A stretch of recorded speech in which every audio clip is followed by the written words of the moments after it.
ಏನಾಯ್ತು ಅವ್ರು ಹೇಳಿದ್ದ ಮಾನ್ಯ ಅಧ್ಯಕ್ಷ ಕಂಟಿನ್ಯೂ ಬರ್ತಾ ಇಲ್ಲ. ವಿರೋಧ ಪಕ್ಷದ ನಾಯಕರು ಇದ್ರ ಬಗ್ಗೆ ಅಶ್ವತ್ಥಣ್ಣ ಒಂದ್ ನಿಮಿಷ ಅಶ್ವತ್ಥ ನಾರಾಯಣ ಬರ್ತಾ ಇಲ್ಲ. ಬರ್ತಾ ಇಲ್ಲ. ಮಾನ್ಯ ಅಧ್ಯಕ್ಷರೇ, ವಿರೋಧ ಪಕ್ಷದ ನಾಯಕರು ನಿನ್ನೆ ಕೂಡ ಇದು ಪ್ರಸ್ತಾಪ ಮಾಡಿದ್ರು, ಮೊನ್ನೆ ಕೂಡ ಹೇಳಿದ್ರು. ಖರ್ಗೆ ಅವರೇ ಇಲ್ಲ ಒಂದ್ ನಿಮಿಷ ಸರ್,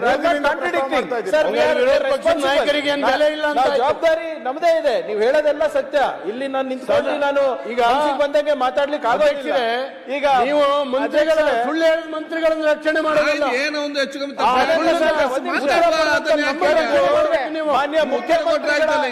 ಮಾನ್ಯ ಮುಖ್ಯಮಂತ್ರಿಗಳ ಗಮನಕ್ಕೆ ಬಂದಾಗ ಆಗ್ಲೇ ಇಲ್ಲಿ ಸದನದಲ್ಲಿ ಹೊರಗಡೆ ಸ್ಟೇಟ್ಮೆಂಟ್ ಕೊಟ್ಟಿದ್ದಾರೆ. ಅಕಸ್ಮಾತ್ ಏನಾದ್ರು ಫೆಬ್ರವರಿ ಮಾರ್ಚ್ ಮಿಸ್ ಆಗಿದೆ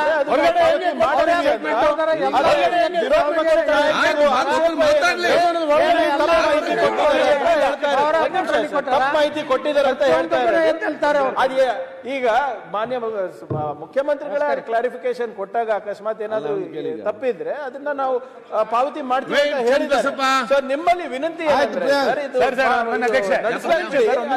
ಬಂದಾಗ ಉತ್ತರ ಕರ್ನಾಟಕ ಬಗ್ಗೆ ಮಾನ್ಯ ಮುಖ್ಯಮಂತ್ರಿಗಳು ಉತ್ತರ ಇದೆ. ಅವಾಗ ಇದು ಸದನದಲ್ಲಿ ಸದನಕ್ಕೆ ತಪ್ಪು ಮಾಹಿತಿ ತಪ್ಪು ದಾರಿನಲ್ಲಿ ಎಳ್ಕೊಂಡು ಹೋಗುವ ಯಾರದೇ ಇಂಟೆನ್ಷನ್ ಮಂತ್ರಿಗಳದ್ದು ಇಲ್ಲ ಸರ್.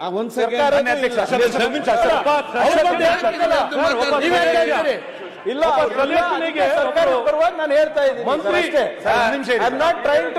ಸರ್, ನೀವು ಹೇಳ್ತಾ ಇರೋದ್ರಲ್ಲಿ ನನ್ನ ತಕರಾರು ಮಾತಾಡ್ಲಿ. ಸುಳ್ಳು ಹೇಳುವ ಇಂಟೆನ್ಷನ್ ಸಚಿವರಿಗೆ ಇಲ್ಲ ಅಂತ ಒಂದು ಮಾತು ಹೇಳಿದ್ರಿ. The moment she came to know ಇದು ಸುಳ್ಳು ಉತ್ತರ ಅಂತ ಸದನಕ್ಕೆ ಬಂದು ಸ್ಪಷ್ಟೀಕರಣ ಕೊಡಬೇಕಾಗಿತ್ತು.